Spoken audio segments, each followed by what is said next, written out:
Hello guys, अस्सलाम वालेकुम and welcome back. मुझे उम्मीद है कि आप लोग सब बिल्कुल ठीक ठाक होंगे और फिट फाट होंगे और सर्दी एंजॉय कर रहे होंगे। पाकिस्तान के बेशतर हिस्सों में सर्दी होगी। यहाँ पर यूएसए में जहाँ पर मैं रहता हूँ, यह भी काफ़ी सर्दी है अभी तक तो। लोग कहते हैं कि सर्दी में यहाँ बहुत ज़्यादा सर्दी सर्दी होती है। आज थोड़ी बहुत बर्फबारी हुई थी। बर्फबारी काफी यहाँ पर मतलब उसका अच्छा सीन प्रेजेंट करते हैं और माहौल ज्यादा खूबसूरत दिखाई देता है। तो पाकिस्तान के जो बलूचिस्तान का सूबा है वहाँ पर ज्यादा आपको सर्दी मिलेगी, ज्यादा आपको वहाँ पर बर्फबारी मिलेगी। तो इन हाँ आप लोग एंजॉय कर रहे होंगे। अरसा हो गया है।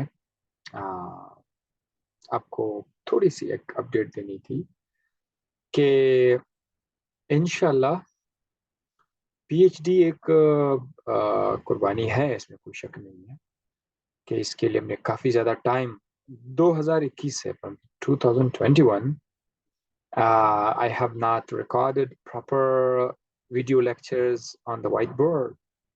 So I'm really very exciting.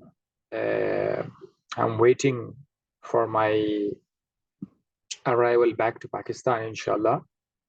तो वहाँ से फिर हम लोग केमिस्ट्री बायोलॉजी तो ऑलमोस्ट हो गया है। तो केमिस्ट्री में पाइपलाइन में है। वो उनके लेक्चर्स आ जाएंगे। अभी मैं कोशिश यहाँ से करता हूँ कि लैपटॉप से और आईपैड से, यहाँ पर मेरे पास अभी आईपैड पड़ा हुआ है, इससे राइट। तो आईपैड से और यहाँ मेरे पास पेन है, उससे मैं रिकॉर्डिंग करता हूँ। लेकिन उसके लिए भी मुझे यहाँ पर तेज जो बहुत ज्यादा हाई नेट चाहिए। जहाँ पे लैब्स वगैरह में भी तो काफी ज्यादा तेज नेट है यहाँ पर, लेकिन उससे वो कनेक्शन नहीं हो पाती जूम के। तो that's why I am facing some issues here. इंशाल्लाह वेरी सून जैसे जैसे काम हो जाएगा तो मैं और भी आपके साथ अपडेट शेयर करता जाऊंगा। बाकी बायोलॉजी के वीडियोस बहुत सारा सारा कोर्स पड़ा हुआ है, आप लोग एंजॉय करते रहिए, देखते रहिए और चैनल के अंदर जितने भी कंटेंट्स है उसको आप लोग शेयर करते रहिए। अपनी दुआ में याद रखिएगा। इंशाल्लाह सी यू नेक्स्ट।